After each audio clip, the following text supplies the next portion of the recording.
नमस्कार। देश की बात में आपका बहुत स्वागत है। मैं हूं राजश्री आपके साथ। और देश की बात में आज सबसे पहले बात करेंगे पाकिस्तान में गिरफ्तार भारतीय कुलभूषण जाधव को मौत की सजा दिए जाने पर पूरे देश में कैसी गंभीर प्रतिक्रिया हुई है और आम जनता, भारतीय नागरिक भी कैसे इस पूरे मसले पर सड़कों पर हैं और लगातार पाकिस्तान के खिलाफ क्यों प्रदर्शन चल रहा है। और बात हम एपीएन की मुहिम की भी करेंगे। नवाज शरीफ ने छोड़ी है शराफत और दी है भारत को धमकी, और भारत का क्या जवाब होगा इस पर यह भी हम आपको बताएंगे। बलूचिस्तान में तोड़फोड़ के भारत पर पाक के आरोप की कैसे खुली है पोल। बलूच नेता नायला कादरी ने किया है पाक साजिश का कैसे खुलासा, ये हम आपको दिखाएंगे। और पाक मीडिया ने भी अपनी सरकार को कैसे सख्त नसीहत दी है, ये भी बताएंगे आपको कि पीएम मोदी क्या अब राम हो गए हैं, क्यों उन्होंने अपने सांसदों को हनुमान की तरह काम करने और सवाल ना करने की सीख दी है। तो राम और हनुमान की कथा भी होगी आज इस देश की बात में। बीजेपी सरकार को क्यों याद आने लगे हैं डॉक्टर अंबेडकर, और उत्तर प्रदेश में डॉक्टर अंबेडकर को किस तरह से राजनीति का मसला भी बनाया जा सकता है, ये हम आपको दिखाएंगे। 2019 में डॉक्टर अंबेडकर और ज्यादा महत्वपूर्ण क्यों होंगे तमाम दलों के लिए, इसकी चर्चा भी करेंगे। दिखाएंगे आपको कि सोनिया गांधी की विदेश से वापसी पर आयोजित रात्रि भोज के पीछे कांग्रेस आला कमान की मकसद क्या है, मंशा क्या है। यूपी चुनाव में मिली तगड़ी शिकस्त के बाद बुआ भतीजे में बढ़ते प्रेम का राज भी खोलेंगे आपके सामने, और दिखाएंगे आपको कि बुआ और बबुआ क्यों जल्द ही मिल सकते हैं। देखेंगे कि ममता बनर्जी और अखिलेश यादव के बीच आखिर पक रही है कौन सी खिचड़ी, और मायावती का ईवीएम के खिलाफ जो आंदोलन है उसको कौन अब सपोर्ट कर रहा है, कौन सहयोग दे रहा है, इसकी बात करेंगे। उत्तर प्रदेश पर भी करेंगे चर्चा। बताएंगे आपको योगी सरकार ने लिए कौन कौन से अहम फैसले और इससे कितना असर होगा सूबे पर। आपको ये भी दिखाएंगे कि महिला शिक्षकों की क्या तकलीफें होती हैं और कई बार मंत्रियों को वो तकलीफ क्यों समझ में नहीं आती। हमारे विशेष सेगमेंट सुनिए सरकार में देखिए महिला शिक्षकों की तकलीफ, खासकर उत्तर प्रदेश के संदर्भ में।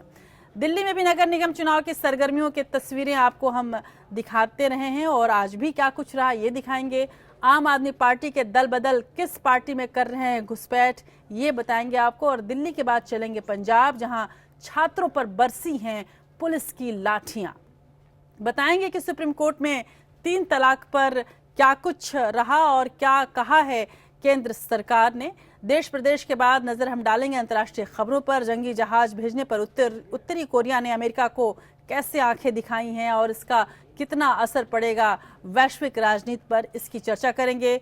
सीरिया पर हमले को लेकर रूस को अलग थलग करने की G7 देशों की कोशिश कैसे नाकाम हो गई है, इसको भी हम आपके सामने रखेंगे। और साथ में होगी बात इतिहास की और याद करेंगे सुरों के बादशाह केएल सहगल को। तो चलिए शुरू करते हैं देश की बात के इस नए सफर को।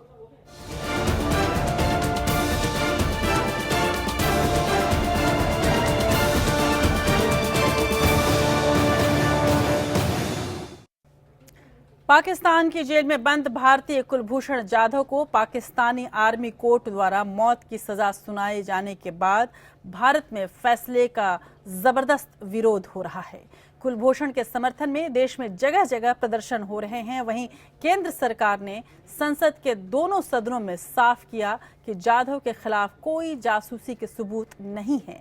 गृह मंत्री राजनाथ सिंह और विदेश मंत्री सुषमा स्वराज ने सदन में कहा कि अगर भारतीय नागरिक कुलभूषण जाधव को मौत की सजा दी जाती है तो पड़ोसी देश के साथ कूटनीतिक संबंधों पर इसके गहरे असर होंगे। सरकार ने कहा कि कुलभूषण जाधव पर जो आरोप लगाए गए हैं वो बिल्कुल मनगढ़ंत हैं। संसद के दोनों सदनों में कुलभूषण जाधव को मिली फांसी का मुद्दा उठा। विपक्ष ने सरकार से जाधव को बचाने की अपील की। लोकसभा में कांग्रेस नेता मल्लिकार्जुन खड़गे ने कहा कि सरकार ने कुलभूषण जाधव के मामले में ठीक से दबाव नहीं बनाया। तो भारत इसे एक हत्या ही समझना चाहिए और उसी तरह रिएक्ट करने की इनमें ताकत भी होना चाहिए। आप हमेशा जाकर बगैर इनविटेशन से पाकिस्तान के प्राइम मिनिस्टर के बच्ची के शादी में जाते हो, क्या इसके बारे में आप बातचीत नहीं कर सकते थे? क्या डायरेक्टली मिल नहीं सकते थे?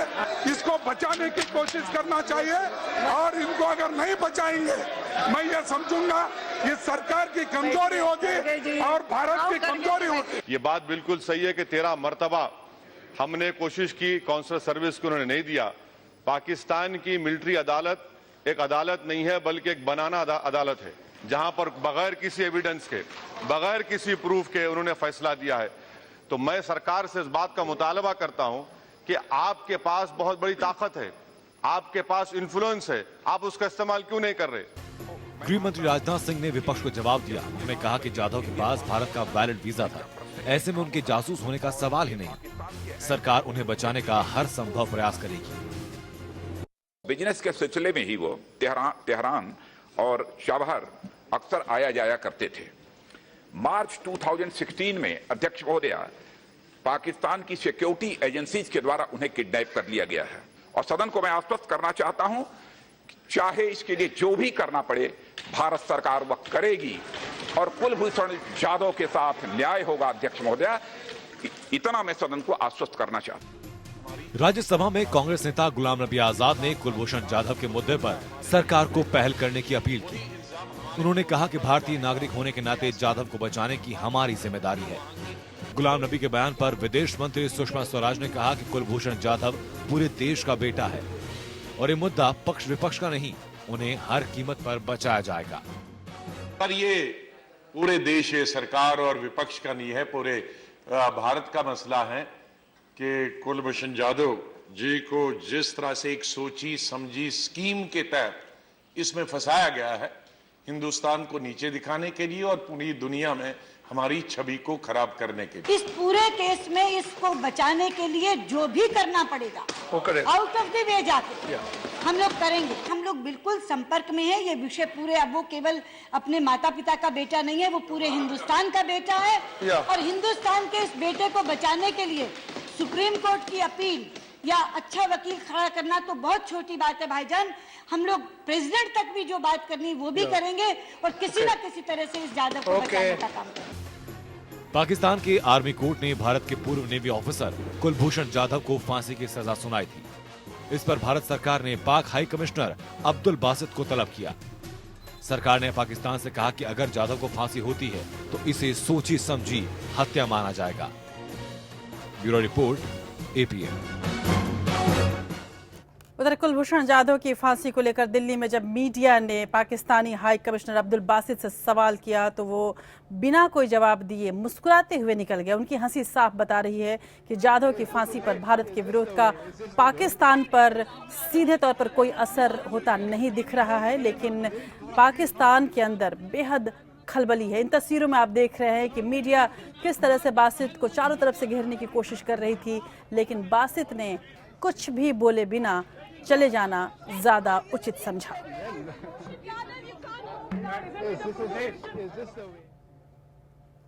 यूं अपनी बात से मुकर जाना पाकिस्तान की पुरानी फितरत रही है। भारतीय नागरिक कुलभूषण जाधव के मामले में भी उसका यही दोहरा रवैया सामने आया है। पाकिस्तानी संसद में प्रधानमंत्री नवाज शरीफ के विदेशी मामलों के जानकार सरताज अजीज ने ये माना था कि जाधव के खिलाफ उनके पास पुख्ता सबूत नहीं है, लेकिन अचानक पाकिस्तान के रुख में बदलाव आया और सेना के दबाव में उन्हें जासूस बताकर फांसी तक की सजा सुना दी गई।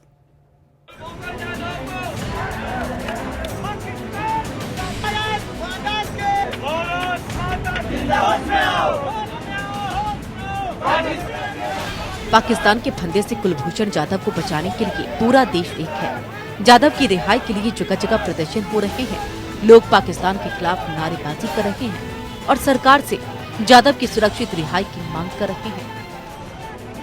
कुलभूषण जाधव को मिली सजा के खिलाफ गुस्साए लोगों ने दिल्ली में पाकिस्तान हाई कमीशन के सामने विरोध प्रदर्शन भी किया। मैं कहना चाहता हूँ, हम हर हाल में जाधव अपने भाई के साथ हैं। सारे मुसलमान भाई साथ में, 125 करोड़ भारतीय साथ में। कुलभूषण जाधव को मार्च 2016 में बलूचिस्तान में भारत की खुफिया संस्था रॉ के लिए जासूसी करने के आरोप में गिरफ्तार किया गया था। तब से लेकर अब तक कुलभूषण जाधव को बचाने के लिए भारत पूरी कोशिश कर रहा है।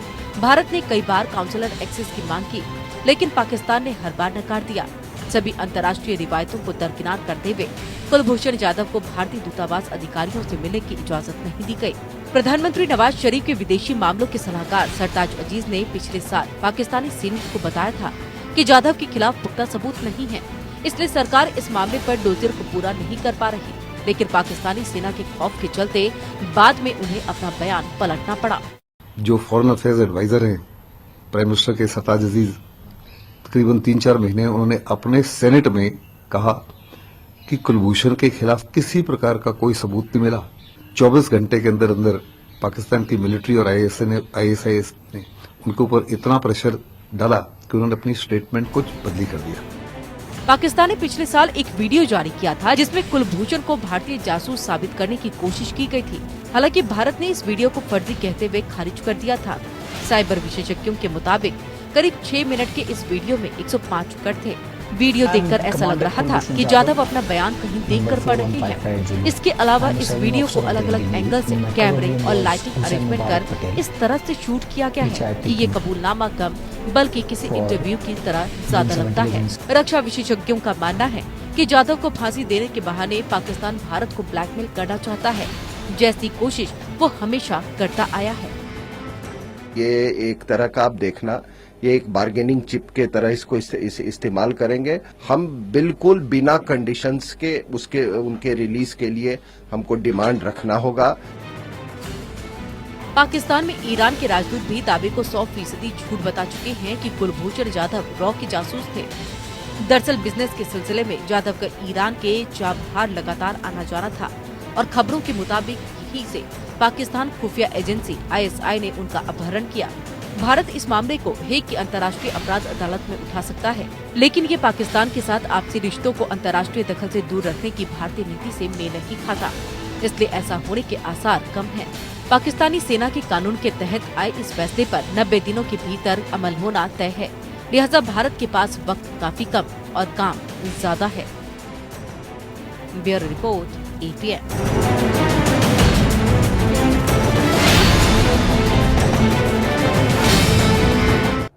और जिस बलूच प्रांत से जाधव को पकड़ा गया था और उसी बलूचिस्तान में किस तरह से भारत के लोगों को परेशान किया जाता है, खासकर बलूचियों को भी किस तरह से परेशान किया जाता है, ये भी देखने लायक है। बलूचिस्तान में आज़ादी समर्थक पाकिस्तान के खिलाफ लगातार प्रदर्शन कर रहे हैं। बलूचिस्तान में हो रही उथल पुथल के लिए पाकिस्तान लगातार यूं भारत को जिम्मेदार बताता रहा है, लेकिन देखा जाए तो बलूचिस्तान पाकिस्तान का पूरे तौर पर कभी हिस्सा ही नहीं रहा। यहाँ कबीलाई सरदारों की चलती है जो अब पाकिस्तान से अलग होना चाहते हैं। जिस वक्त भारत आज़ाद हुआ था उस वक्त भी बलूचिस्तान या तो स्वतंत्र रहना चाहता था या फिर भारत के साथ रहना चाहता था। पाकिस्तान का आरोप है कि ये आग यूं भारत लगाता रहता है और इसी के तहत वो कुलभूषण जाधव की गिरफ्तारी भी बलूचिस्तान से ही दिखा रहा है, ताकि अंतर्राष्ट्रीय मंच पर वो बता सके कि कुलभूषण भारत के लिए बलूचिस्तान में जासूसी कर रहे थे। वैसे पाकिस्तान का ये दावा बलूचिस्तान के नेताओं ने ही खारिज कर दिया। मेरे साथ हुई एक्सक्लूसिव बातचीत में बलूच नेता नायला कादरी ने पाकिस्तान के सभी दावों की पोल खोल दी, खासकर रॉ किस तरह से बलूचिस्तान में काम करती है इस पर भी उन्होंने खुलकर जवाब दिया और बताया कि किस तरह से पाकिस्तान वहां के लोगों को मजबूर करता है कि वो रॉ का नाम लें और किस तरह से वहां फंसे भारतीयों पर वो जुल्म ढाता है। आइए सुनाते हैं आपको उस बातचीत के कुछ अंश। पाकिस्तान ये कहता है कि बलूचिस्तान में जो लोग भी वहां आंदोलन करते हैं ये लोग रॉ के एजेंट हैं। अगर ये सिचुएशन वाकई होती तो बलूचिस्तान कई दहाइयों पहले आजाद हो चुका होता। तो इसमें यह है कि ये एक तरह से ऐसा इल्जाम है जो कहीं साबित नहीं हो सकता। इसलिए साबित नहीं हो सकता कि ये हकीकत नहीं है। हमें पता है ना, हम जो तहरीक चला रहे हैं, हम जो स्ट्रगल कर रहे हैं और नस्ल दर नस्ल कर रहे हैं, तो उसमें हमने ना कभी रॉ देखी ना हमें सिर्फ रॉ का नाम हमने सीखा कहाँ से पता है। बलोच को जब टॉर्चर करते हैं तो उसको तोड़ना इतना आसान नहीं है ना। तो फिर जब ये चिढ़ जाते थे फौजी पाकिस्तानी तो वो कहते थे रॉ, इसराइल, केबी, ये 3 लफ्ज हैं जो वो बलोच को कहते हैं। रॉ तो अभी तक भी नहीं है, फर्स्ट टाइम है कि इंडिया की गवर्नमेंट ने एक लीगल तरीके से एक स्टेप उठाया है लेकिन रॉ की इन्वॉल्वमेंट बलूचिस्तान की मूवमेंट में ना कभी रही है, अभी तक बिल्कुल भी नहीं रही। पाकिस्तान के इस नापाक साजिश का पर्दाफाश धीरे धीरे हो रहा है, लेकिन इसमें बलि का बकरा बन रहा है हमारे देश का एक सपूत। पूरा देश कुलभूषण जाधव के रिहाई के लिए दुआ मांग रहा है, उनके देश वापसी के लिए दुआ मांग रहा है। अगर आप भी कुलभूषण के समर्थन में हैं और उनके परिवार की हौसला अफजाई में कुछ कहना चाहते हैं, उनके परिवार के साथ खड़े हैं, यदि आप चाहते हैं कि आप ये बताएं भारत सरकार को कि इस पूरे मसले पर क्या कुछ किया जा सकता है ताकि पाकिस्तान को माकूल जवाब मिले, तो आप हमारे इस मुहिम से जुड़े। ये सोशल मीडिया का मुहिम है #JusticeForJadhav। इसके लिए आपको ज़्यादा कुछ नहीं करना है, आप हमारे ट्विटर पेज को फॉलो करें जो कि APN न्यूज़ इंडिया के नाम से है, और इसे आप फॉलो करें और अपनी बात हम तक ज़रूर पहुंचाएं। हम आपको APN पर जगह देंगे, आपके विचार को जगह देंगे। इसके अलावा यदि आपका कोई वीडियो संदेश है वो भी आप हम तक भेज सकते हैं। हमारा व्हाट्सएप नंबर है 9643106027। आप अपना वीडियो संदेश रिकॉर्ड करें और हम तक भेजें। हमारे फेसबुक पेज पर भी आप कुलभूषण जाधव के लिए खड़े हो सकते हैं। हमारा फेसबुक पेज है APN न्यूज़ इंडिया और यहाँ पर भी अपनी विचार आप रख सकते हैं। हमारा ईमेल आईडी है contact@apnlive.com, तो आप इसके जरिए भी हमसे जुड़ सकते हैं। लेकिन यदि आप हमारे Twitter page APN news India पर #JusticeForJadhav को लिखकर और आप अपने विचार हम तक भेजेंगे, चाहे वो हिंदी में हो, इंग्लिश में हो, किसी भी भाषा में हो, हम उसे अपने विभिन्न कार्यक्रमों में पूरे चैनल पर हम शेयर करते रहेंगे और आप देख सकेंगे स्क्रीन पर कि जो आपके विचार हैं, और आपके विचारों को हम सरकार तक, रक्षा मंत्री तक, विदेश मंत्री तक, प्रधानमंत्री तक पहुंचाएंगे और उनके परिवार को इससे बेहद हौसला मिलेगा। कुलभूषण जाधव की लड़ाई लड़ने में हम और आप दोनों सहयोगी हो सकते हैं, तो इस लड़ाई में जरूर साथ है, क्योंकि ये बात देश की है। तो देश की बात के लिए, देश के सपूत के लिए खड़े रहना हम सबकी जिम्मेदारी है। इसलिए हम उम्मीद करते हैं कि आप भी APN के इस मुहिम में हमारा साथ देंगे और अपने विचार हमारे साथ विभिन्न मंचों पर शेयर करेंगे और ट्विटर पेज पे आप अपने विचार हमें भेजेंगे ट्विटर के जरिए। तो चलिए अब हम आपको बताते हैं कि पाकिस्तान में इस पूरे मसले पर क्या विचार बन रहा है। कुलभूषण जाधव की सजा पर भारत के सख्त रुख के बाद पाक PM नवाज शरीफ ने गीदड़ भभकी दी है। शरीफ ने कहा कि हम किसी भी चुनौती से निपटने को तैयार हैं। दूसरी ओर पीपल्स पार्टी ऑफ पाकिस्तान के चेयरमैन बिलावल भुट्टो ने कुलभूषण को फांसी दिए जाने का विरोध किया है। उनका कहना है कि फांसी की सजा में यकीन वो नहीं करते हैं। पाकिस्तान की मीडिया भी इस मुद्दे पर चौकन्नी है। पाकिस्तानी मीडिया ने कहा है कि अगर कुलभूषण जाधव को फांसी होती है तो पाकिस्तान को नतीजों के लिए तैयार रहना होगा। गौरतलब है कि भारत ने कहा है कि हम इसका माकूल जवाब देंगे और यदि कुलभूषण जाधव को फांसी होती है तो वो इसे हत्या मानेगी भारत सरकार, और इसका माकूल जवाब पाकिस्तान को दिया जाएगा। कुलभूषण जाधव के मुद्दे पर भारत के सख्त रुख के बाद पहली बार पाकिस्तान प्रधानमंत्री नवाज शरीफ का बयान सामने आया। पाकिस्तान एयरफोर्स के एक कार्यक्रम के दौरान नवाज शरीफ ने कहा कि पाकिस्तान शांतिपूर्ण देश है, लेकिन अगर देश पर किसी प्रकार का खतरा आता है तो हमारी सेना तैयार है। हालांकि पाकिस्तानी मीडिया की सोच नवाज शरीफ के बयान से ठीक उलट है। पाक मीडिया का मानना है कि कुलभूषण जाधव को फांसी का ऐलान पाकिस्तान के गले की फांस बन सकता है। इससे दोनों देशों के बीच तनाव और बढ़ेगा, साथ ही इसके गंभीर नतीजे भी होंगे। पाकिस्तानी अखबार द नेशन के मुताबिक पाकिस्तानी कानून के मुताबिक सजा सुनाई गई है, लेकिन हमें देखना होगा कि पाकिस्तान इसके पॉलिटिकल और डिप्लोमेटिक नतीजों को झेल पाता है या नहीं। वहीं एक्सप्रेस ट्रिब्यून ने लिखा कि ये फैसला दोनों देशों के बीच कड़वाहट में इजाफा करेगा। पाकिस्तान के प्रमुख अखबार द डॉन ने इसे रेयर फैसला बताया। उसने लिखा कि ये मामला ऐसे वक्त में सामने आया जब दोनों देशों के बीच तनाव पहले से कहीं ज्यादा है।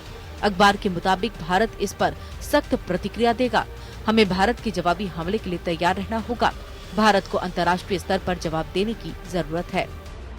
Bureau report, APN। और अब अंतर्राष्ट्रीय संबंध और खासकर भारत पाकिस्तान के संबंधों से आगे बढ़ते हैं और बात देश की करते हैं। प्रधानमंत्री नरेंद्र मोदी ने मंगलवार को संसदीय दल की बैठक बुलाई थी। बैठक के दौरान प्रधानमंत्री मोदी ने सभी सांसदों को पहले हनुमान जयंती की बधाई दी और फिर कहा कि आप सब भी भगवान हनुमान की राह पर चले। भगवान हनुमान की सबसे बड़ा गुण ये था कि वो राम से सवाल नहीं करते थे। राम और हनुमान की ये बात, राम और हनुमान की राह पर चलने की ये सलाह, इसके पीछे क्या कुछ कहना चाहते थे प्रधानमंत्री, देखिए इस खास रिपोर्ट में। मोदी और शाह की जोड़ी को सियासत में राम और हनुमान की जोड़ी के तौर पर देखा जाता है। माना जाता है कि पीएम मोदी का कोई भी आदेश पार्टी अध्यक्ष अमित शाह खाली नहीं जाने देते। हालांकि अब मोदी की ख्वाहिश सभी पार्टी कार्यकर्ताओं को हनुमान जैसा निष्ठावान बनाने की है। हनुमान जयंती का असर बीजेपी संसदीय दल की बैठक में देखने को मिला। खबरों के मुताबिक प्रधानमंत्री ने बीजेपी संसदीय दल की बैठक में कहा कि जिस तरह लक्ष्मण के मूर्छित होने पर भगवान राम के निर्देश के बगैर हनुमान संजीवनी बूटी लेने चले गए थे, ठीक उसी तरह सांसदों को भी निर्देश का इंतजार किए बगैर जनता के काम में लग जाना चाहिए। हनुमान जी वो एक समाज सेवी कार्यकर्ता का जीता जाता उदाहरण है और वो उदाहरण पूरा देश को, दुनिया को और हम सबको सदा प्रेरित करे, ऐसे उन्होंने आशा प्रकट किया। जाने अनजाने में पीएम मोदी ने खुद को भगवान राम के स्थान पर रखते हुए सभी सांसदों को हनुमान की तरह सवाल किए बगैर काम करने की सीख दी। उन्होंने संसद के मौजूदा सत्र में कामकाज पर खुशी भी जताई। संसद का मौजूदा सत्र 12 अप्रैल को खत्म हो रहा है। उसके पहले बीजेपी संसदीय दल की ये आखिरी बैठक थी। प्रधानमंत्री हर बैठक में पार्टी सांसदों को काम करने और जनता के बीच जाने की सलाह देते हैं। जाहिर है कि पीएम की नजरें 2019 की तैयारियों पर है। Bureau report, APN.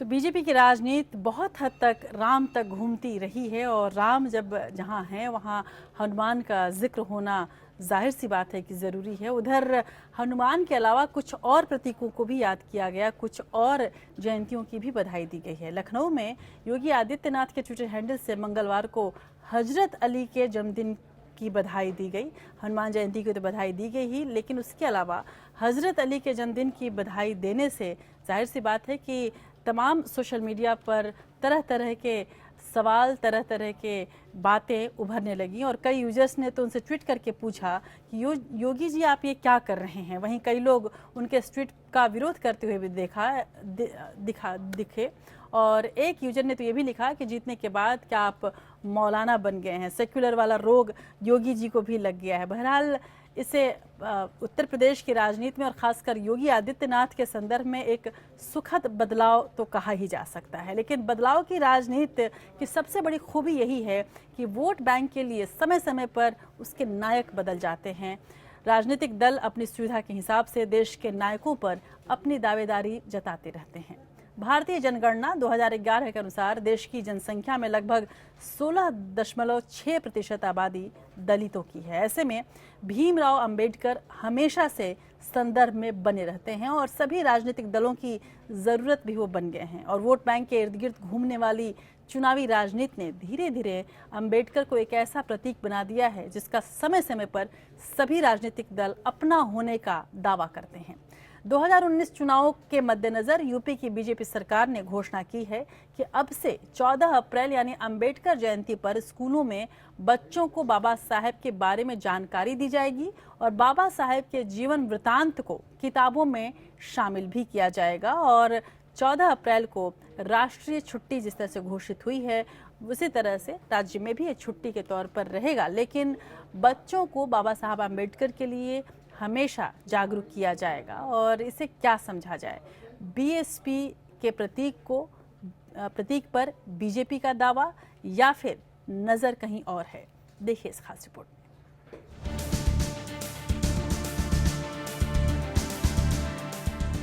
लौह पुरुष सरदार वल्लभ भाई पटेल किसके, छत्रपति शिवाजी पर किसका हाथ?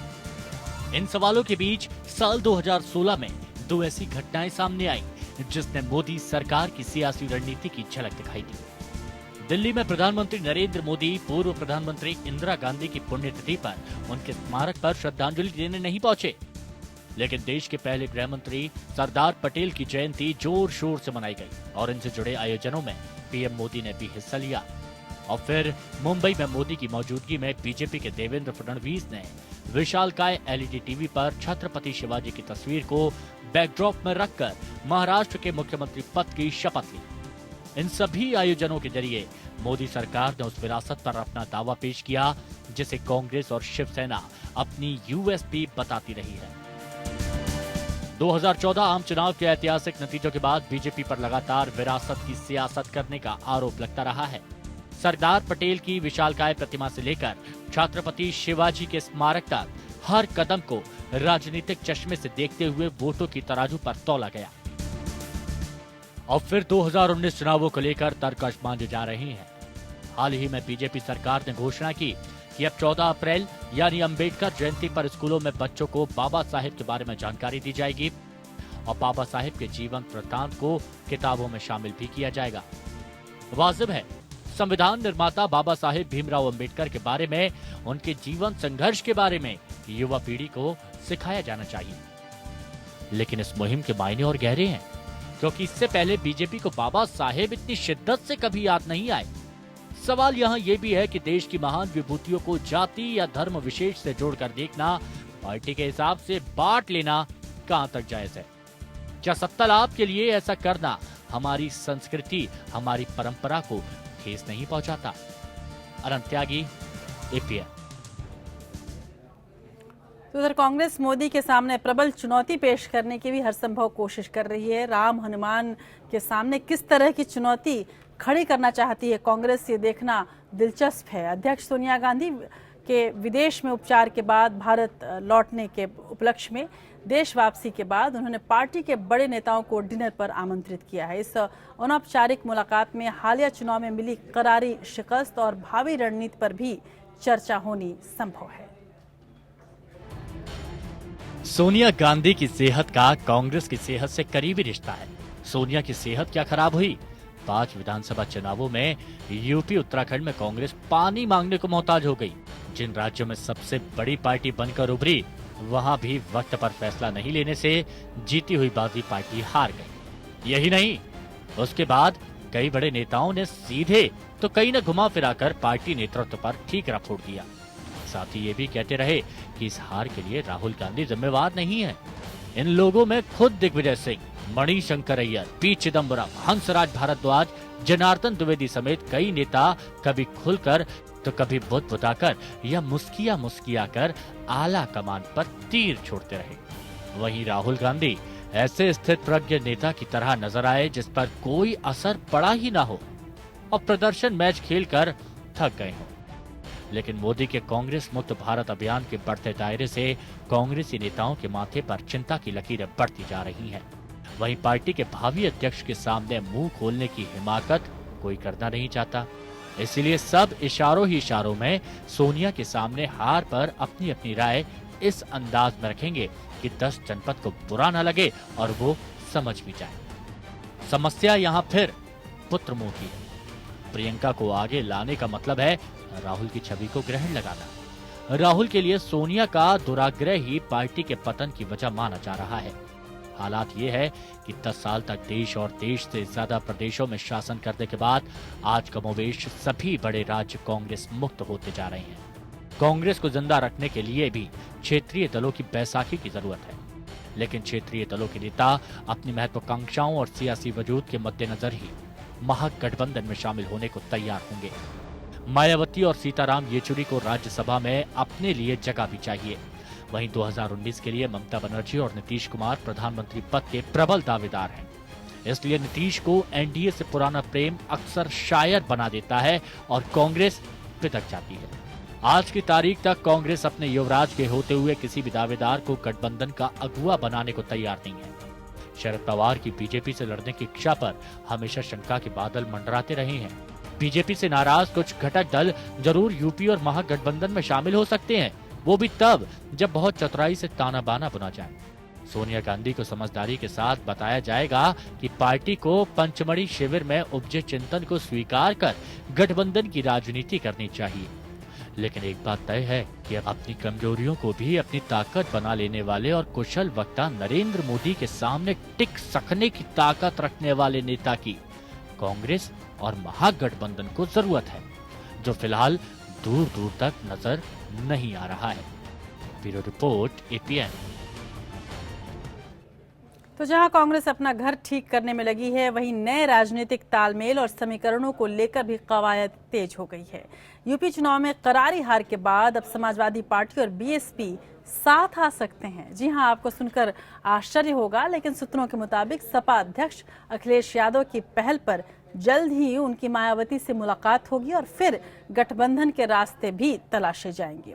अखिलेश के संकेत से ऐसा लग रहा है कि 24 साल बाद दोनों पार्टियां एक बार फिर से एक साथ आ सकती हैं। इससे पहले भी मुलायम सिंह यादव ने 1992 में समाजवादी पार्टी का गठन करने के एक साल बाद यूपी चुनाव से ठीक पहले बीएसपी के साथ रणनीतिक गठबंधन किया था और यूपी फतह किया था।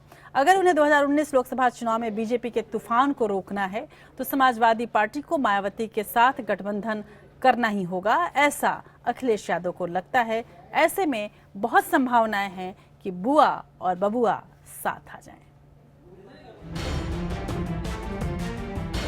क्या कभी एक दूसरे के कट्टर दुश्मन रहे बीएसपी और समाजवादी पार्टी एक हो जाएंगे? क्या मायावती मुलायम सिंह के साथ अपनी दुश्मनी भुला देंगी?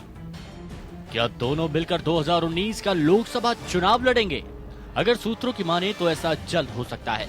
समाजवादी पार्टी के कई दिग्गज नेता और राष्ट्रीय कार्यकारिणी के सदस्यों का ये कहना है कि बीजेपी के हाथों लगातार 2 बार करारी हार के बाद अब दोनों को साथ आ जाना चाहिए। ऐसा मुमकिन है कि आने वाले दिनों में गेस्ट हाउस कांड बोलकर समाजवादी पार्टी बीएसपी के साथ हाथ मिला ले। विधानसभा चुनाव में करारी हार के बाद सपा बसपा का गठबंधन एक मजबूरी है, लेकिन जैसी राजनीति मायावती करती हैं, उससे सपा के नेताओं में भी डर है। हालांकि समाजवादी पार्टी ने आधिकारिक तौर पर तो बीएसपी से गठबंधन का संकेत नहीं दिया है, लेकिन पार्टी के कार्यकर्ताओं और नेताओं में विधानसभा चुनावों में हार के बाद से ही सुगबुगाहट चल रही है। मिसाल के तौर पर नतीजे आने से पहले खुद पूर्व मुख्यमंत्री अखिलेश यादव ने माया से हाथ मिलाने पर हामी भरी थी। यह अलग बात है कि बीजेपी की प्रचंड जीत से इसकी जरूरत ही नहीं पड़ी।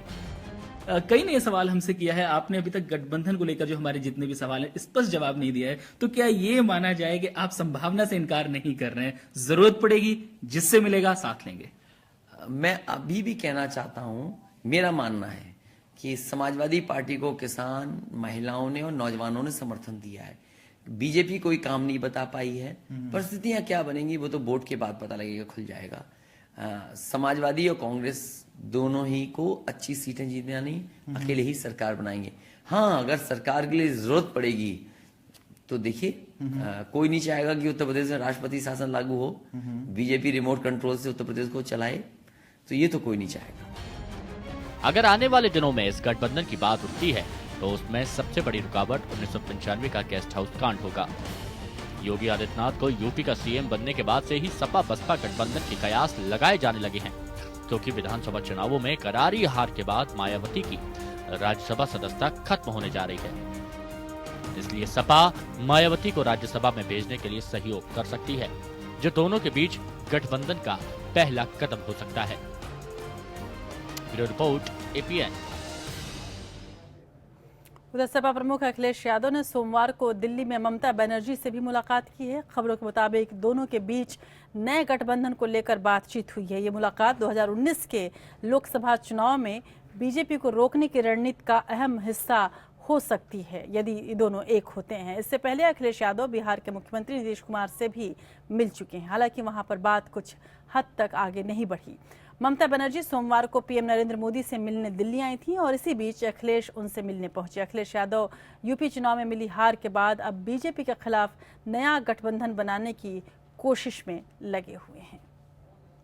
बात करें यदि उत्तर प्रदेश की, तो सीएम योगी की अध्यक्षता में लोक भवन में हुई दूसरी कैबिनेट बैठक में सरकार का सारा ध्यान गांव और गरीबों पर केंद्रित रहा। ब्राह्मण और बनिया की पार्टी होने का ठप्पा बीजेपी पहले ही मिटा चुकी है। लोकसभा के बाद यूपी विधानसभा चुनाव में उसे मिली जीत ने इस पर मुहर भी लगाई है, लेकिन अब कैसे वो आम जनों की आवाज सुनाई देती हुई पार्टी और सरकार दिखे, ये बेहद जरूरी है। इसीलिए कई लोक लुभावन फैसले लगातार योगी आदित्यनाथ की सरकार ले रही है। आज क्या कुछ तोहफे दिए गए हैं उत्तर प्रदेश को, देखिए इस खास खबर में। यूपी कैबिनेट की दूसरी बैठक में कई अहम फैसलों पर मुहर लगी। गरीब, पिछड़ों और किसानों की सरकार होने का दावा करने वाली बीजेपी ने कई ऐलान किए। बीजेपी उपलब्धता को लेकर सरकार ने अधिकारियों को निर्देश दिए। योगी सरकार ने कहा कि बिजली को लेकर रोस्टर अभी तक कागजों और लखनऊ के शक्ति भवन तक ही सीमित रहता था, लेकिन अब इसे सख्ती से लागू किया जाएगा। बुंदेलखंड को 20 घंटे बिजली देने का ऐलान हुआ। ग्रामीण आंचल को 18 घंटे बिजली मिलेगी। जो तहसील पर हमारे मुख्यालय हैं उनको 20 घंटे बिजली मिलेगी। बुंदेलखंड के जो लोग हैं उनको 20 घंटे मिलेगी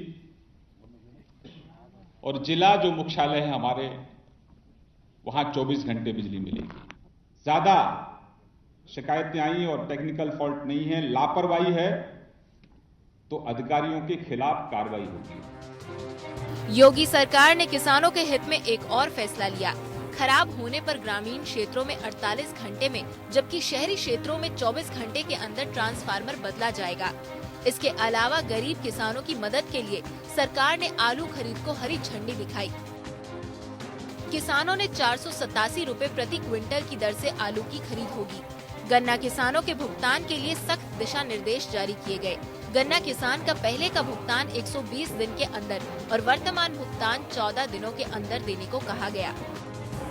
अब 4 जो एजेंसियां हैं, जिसमें एक केंद्र की एजेंसी है, हमारी राज्य की एजेंसियां हैं, वो मिलकर 1 लाख मैट्रिक टन आलू खरीदने का काम करेंगे कि गन्ना किसानों को जो हमने तय किया है अविलंब, जो पूर्व का भुगतान है वो 120 दिन के अंदर हो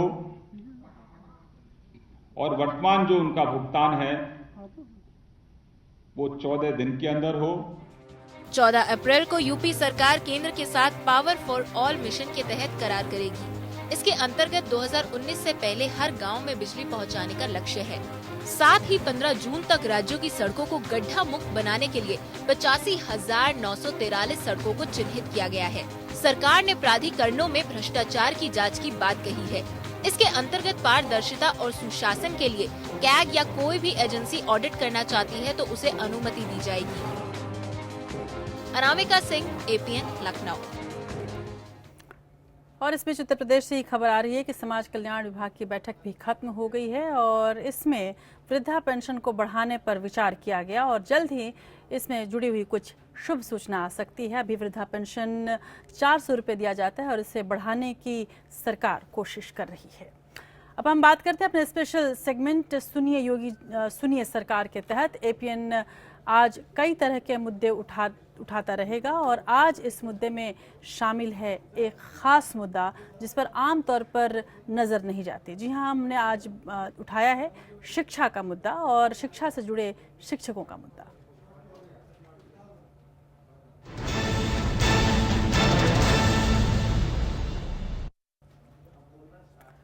और इस खास सेगमेंट में हम जिन भी मुद्दों को उठाते हैं और उस पर हम ज़रूर कोशिश करते हैं कि उस राज्य की सरकार या केंद्र सरकार का ध्यान उस पर जाए। आज हमने उठाया है उत्तर प्रदेश से जुड़ा एक मसला। योगी सरकार के मंत्री इन दिनों एक्शन में हैं, इसमें कोई शक नहीं। स्वतंत्र प्रभार बेसिक शिक्षा राज्य मंत्री अनुपमा जायसवाल ने बहराइच के स्कूल का मुआयना किया तो कई अनियमितता वहां उन्होंने पाई। मंत्री जी ने टीचर से कई बेसिक सवाल भी पूछे। क्लासरूम में अध्यापिका अपने दूध मुहे बच्चों को लेकर क्लास में पढ़ाती दिखी तो अनुपमा ने अध्यापिका पर सवालों के बौछार कर दिए। शिक्षिका ने अपनी समस्याओं के बारे में मंत्री जी को बताया लेकिन मंत्री साहिबा ने कोई समाधान नहीं बताया। आखिर कामकाजी महिला ऐसे में क्या करे, इसमें कोई शक नहीं। हमने पहले भी जो तमाम रिपोर्ट्स आपको दिखाई थी और आपको दिखाया था कि शिक्षा के लिए अंग्रेजी तो ज़रूरी है जैसा कि योगी आदित्यनाथ ने कहा था, लेकिन उससे भी ज़्यादा ज़रूरी है कि स्कूल हो, स्कूल में बेसिक सुविधाएं हो, जो शिक्षक पढ़ा रहे हैं उनकी काबिलियत भी उसी के हिसाब से हो। कोई काबिल शिक्षक है भी तो उसके लिए भी पढ़ाने के लिए बेसिक सुविधा नहीं है। ऐसे में यदि कोई महिला शिक्षक है और उसका छोटा बच्चा है, वो उस बच्चे को छोड़कर कैसे पढ़ाए, उनके बच्चे कहाँ जाए, किसके भरोसे वो महिला शिक्षक अपने बच्चे को छोड़े, क्या है पूरा मामला, देखते हैं ये रिपोर्ट। और योगी सरकार से हम इस मामले में कोई ठोस निर्णय की उम्मीद जरूर करेंगे। जब से योगी सरकार बनी है तब से ताबड़तोड़ फैसले लिए जा रहे हैं। मंत्री लगातार औचक निरीक्षण कर रहे हैं। सुधार की लगातार कोशिश की जा रही है। ध्वस्त हो चुकी शिक्षा व्यवस्था को पटरी पर लाने के लिए सरकार लगातार कोशिश कर रही है। इसी कड़ी में योगी सरकार में स्वतंत्र प्रभार बेसिक शिक्षा राज्य मंत्री अनुपमा जायसवाल ने बहराइच के एक स्कूल का निरीक्षण किया तो कई अनियमितताएं पाई गयी। आइए सुनिए। यहाँ पे अपना बिस्तर डाल रखा है, आप पूरे टाइम बच्चे कैसे ऐसे कैसे होगा? आप लोग सैलरी, आपको सैलरी मिलती है, आप बच्चे के लिए व्यवस्था करिए। आपको इन बच्चों के लिए तो सैलरी मिल रही है। मैम अभी तक नहीं लाते थे, 8 महीने तक नहीं। हम अपने बच्चे देखेंगे कि हम बाकी लोग के बच्चों को देखेंगे। तो आपने सुना मंत्री साहिबा अध्यापिका को क्या समझा रही थी। मंत्री साहिबा जो कह रही हैं वो 100% सही है। अध्यापिका को स्कूल में खाट और पलना के साथ ठाट से नहीं रहना चाहिए, लेकिन अध्यापिका ने जो कारण बताया मंत्री जी को उस पर भी ध्यान देना चाहिए। सरकार को इस तरह की कामकाजी महिलाओं के लिए स्कूल में कोई क्रैच की व्यवस्था करनी चाहिए, लेकिन स्कूल में बच्चों को मिलने वाली सुविधाओं पर स्कूल के टीचर को ख्याल रखना ही होगा। डीहा प्राथमिक विद्यालय में हम लोगों ने निरीक्षण किया, बहुत तरह की अनियमितताएं देखने को मिली। आज बच्चों को फल मिलना चाहिए था और सबसे दुखद तो मुझे ये लगा कि जो अध्यापकों का काम है बच्चों को सच की राह पर ले जाना, वो बच्चे झूठ बोल रहे हैं टीचर के दबाव में या जैसे भी कि हमको फल मिला। और जब ठीक से उनसे पूछा गया दूसरी कक्षा के बच्चों ने कहा कि हमको नहीं मिला। कुल मिलाकर फिर खुद जो इंचार्ज महोदय थे उन्होंने एक्सेप्ट किया कि आज फल नहीं मिला है, प्रधान जी को देना था और प्रधान जी ने नहीं दिया। सरकार की तरफ से स्कूलों में जो सुविधा मिलती है वो तो मिलनी ही चाहिए। मंत्री जी इस पर डांट लगा रही थी तो किसी को ऐतराज नहीं होना चाहिए, लेकिन सरकारी और प्राइवेट संस्थानों में काम करने वाली उन महिलाओं के बारे में भी सोचना चाहिए जो घर में अकेले रहती हैं। उनके छोटे बच्चे हैं, वो कहाँ जाएं? उनके बच्चे किसके साथ रहें? क्या सरकार को ऐसी महिलाओं के लिए कोई सुविधा नहीं देनी चाहिए? वहीम किदवई के साथ ब्यूरो रिपोर्ट, APN।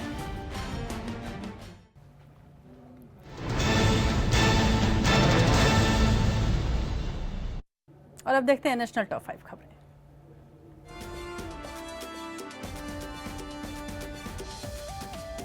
नीतीश सरकार की ओर से बिहार में शराबबंदी के बाद अब बीजेपी की सरकारें भी इस दिशा में कदम बढ़ाने लगी हैं। कल मध्य प्रदेश के मुख्यमंत्री शिवराज सिंह चौहान ने ऐलान किया था कि एक-एक कर राज्य में शराब की दुकानें बंद करेंगे। तो आज उसी तर्ज पर छत्तीसगढ़ के मुख्यमंत्री रमन सिंह ने भी राज्य में शराबबंदी का ऐलान कर दिया। मॉल की जमीन और मिट्टी बेचने का मामला अभी शांत भी नहीं हुआ था कि बिहार के पूर्व उप मुख्यमंत्री सुशील मोदी ने एक और बड़ा बम फोड़ दिया है। मंगलवार को उन्होंने एक बार फिर लालू प्रसाद और उनके परिवार पर तुम मुझे जमीन दो मैं तुम्हारा काम करूंगा का आरोप लगाया। मोदी ने लालू प्रसाद पर AK Infosystem private limited company के जरिए करोड़ों की जमीन परिवार के नाम कराने का आरोप लगाया। उन्होंने कहा कि 28 सितंबर 2005 को AK इन्फोसिस्टम नाम की कंपनी गठित की गई थी, जिसके अमित कात्याल, उनके भाई राजेश कात्याल और दूसरे डायरेक्टर थे। बीजेपी के निलंबित सांसद कीर्ति आजाद की पत्नी पूनम आजाद कांग्रेस में शामिल हो गई हैं। पूनम पहले दिल्ली बीजेपी की प्रवक्ता थी, फिर पिछले साल बीजेपी छोड़कर आम आदमी पार्टी में शामिल हो गई थी। मंगलवार को दिल्ली कांग्रेस के अध्यक्ष अजय माकन ने पूनम आजाद को कांग्रेस ज्वाइन करवाई। दिल्ली के उपराज्यपाल अनिल बैजल के आदेश पर दिल्ली सरकार ने सत्तारूढ़ आम आदमी पार्टी से सरकारी विज्ञापनों में सार्वजनिक कोष के दुरुपयोग मामले में वसूली की कार्रवाई शुरू कर दी है। दिल्ली सरकार के सूचना एवं प्रचार निदेशालय ने आप संयोजक और मुख्यमंत्री अरविंद केजरीवाल को 97 करोड़ 14,59,137 रूपए का रिकवरी नोटिस जारी किया है। चुनाव आयोग ने अनंतनाग लोकसभा सीट पर होने वाले उपचुनाव को 25 मई तक टालने का फैसला किया है।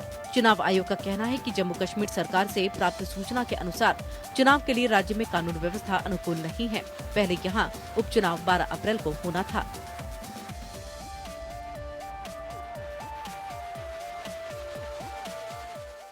दिल्ली में MCD चुनाव से पहले केजरीवाल के लिए हालात कुछ अच्छे नहीं हैं। न सिर्फ उनकी सरकार कई आरोपों में घिरती नजर आ रही है, बल्कि चुनाव को लेकर भी उसके लिए हालात दिन ब दिन बदतर होते जा रहे हैं। पार्टी पदाधिकारी और कार्यकर्ता बड़ी संख्या में आप को छोड़कर दूसरे दलों में जा रहे हैं।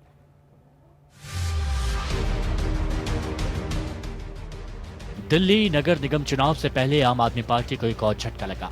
आप के 39 पदाधिकारियों और 200 से ज्यादा कार्यकर्ताओं ने बीजेपी का दामन थाम लिया। बीजेपी में शामिल होने वाले कार्यकर्ताओं ने अरविंद केजरीवाल पर तानाशाही का आरोप लगाया। कहा आप में कार्यकर्ताओं का कोई सम्मान नहीं है, वहाँ सिर्फ केजरीवाल की चलती है।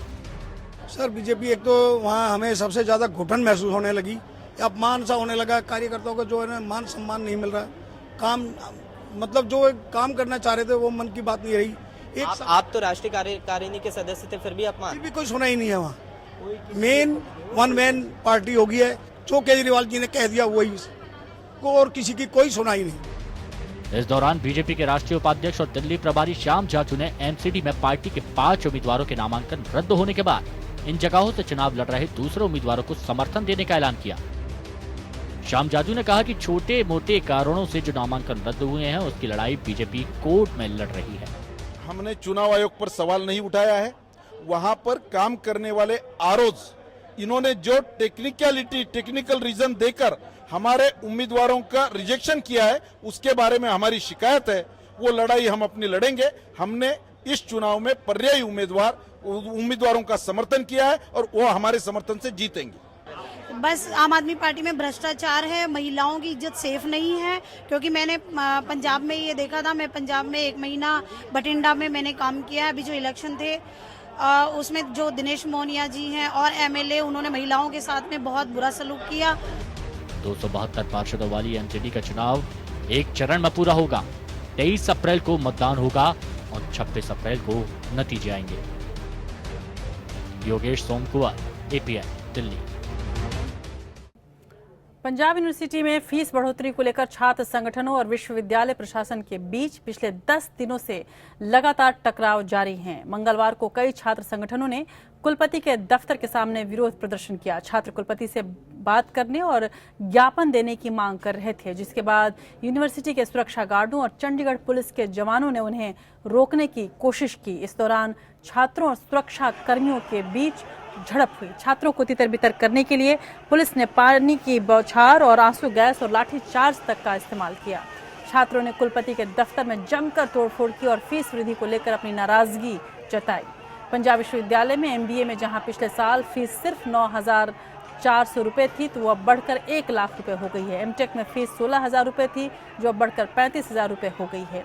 एमए की फीस 2,500 रुपये से बढ़कर 10,000 हो गई।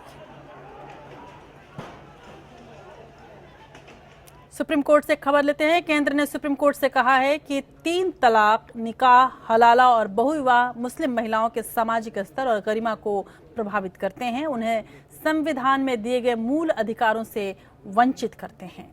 सुप्रीम कोर्ट में दिए गए ताज़ा हलफनामे में केंद्र ने अपने पिछले रुख को दोहराया है और कहा है कि ये प्रथाएं मुस्लिम महिलाओं को उनके समुदाय के पुरुषों की तुलना में और अन्य समुदायों की महिलाओं की तुलना में असमान और कमजोर बना देती हैं।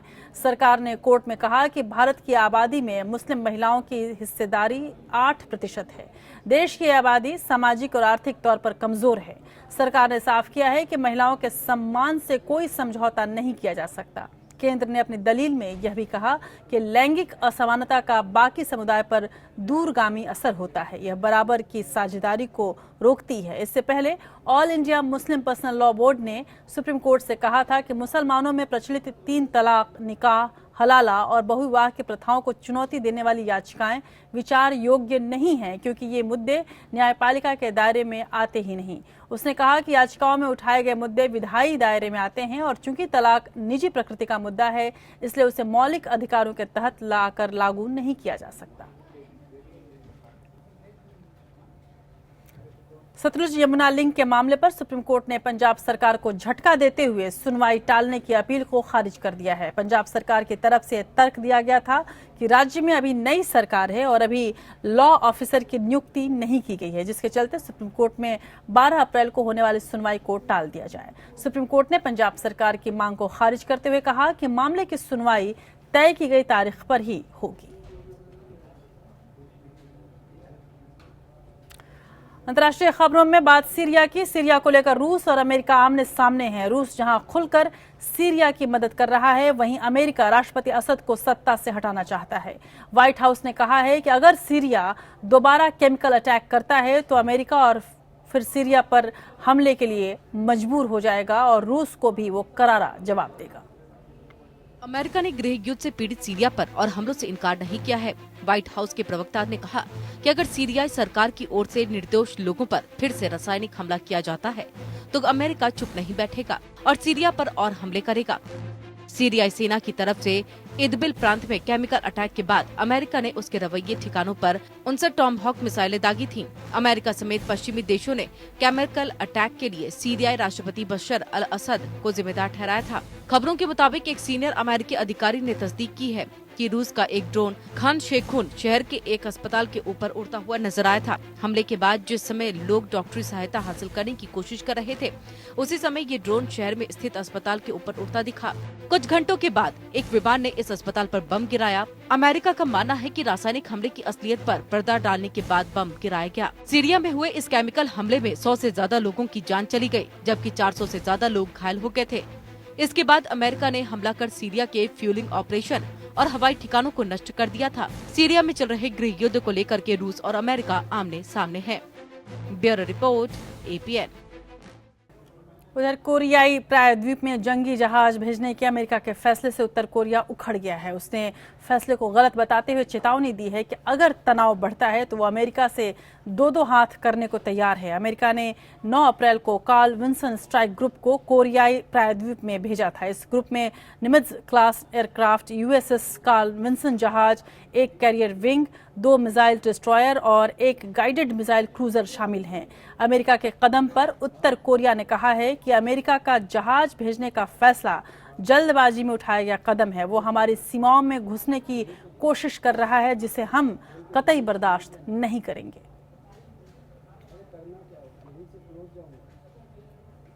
देश की बात में अब हम बात करेंगे आज के इतिहास की।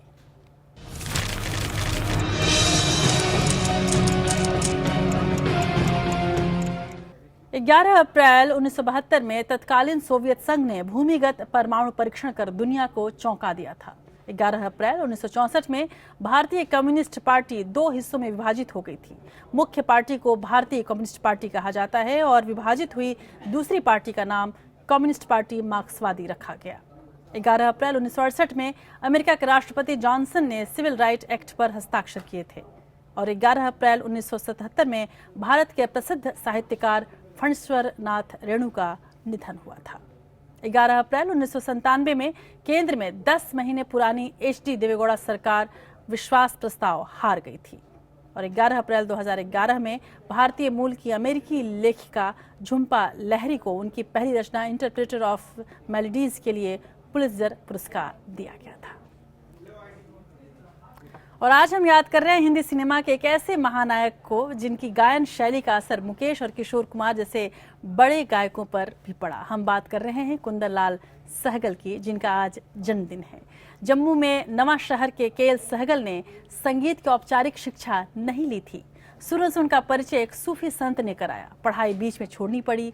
रेलवे में टाइम कीपर की नौकरी भी की उन्होंने। KL सहगल जब उस्ताद फयाज खान साहब के पास पहुंचे और राग दरबारी गाकर सुनाया तो वो गदगद हो गए और कहा कि तुम वो सब जानते हो जो मेरे पास है। तब हिंदी सिनेमा का केंद्र मुंबई न होकर कोलकाता था। वहां एक थिएटर में उन्होंने नौकरी की। इसी दौरान 1932 में बतौर अभिनेता कुछ फिल्में भी उन्होंने की, लेकिन साल भर में ही उन्हें यहूदी की लड़की, चंडीदास, रूपलेखा फिल्म के माध्यम से गायक और अभिनेता के रूप में वो शोहरत मिली जो बाकी अभिनेता छू नहीं पाए। 2 साल बाद ही देवदास में उनके गायन और अभिनय ने उन्हें बुलंदियों पर पहुंचा दिया। उन्हें सूरदास और तानसेन फिल्म ने बॉक्स ऑफिस का हीरो बनाया। KL सहगल ने हिंदी, बांग्ला, उर्दू, तमिल समेत कुल 36 फिल्मों में अभिनय किया और कुल 186 गाने गाए। रेडियो सिलोन पर कई साल तक सुबह 7:57 पर सहगल का ही गीत बजता था।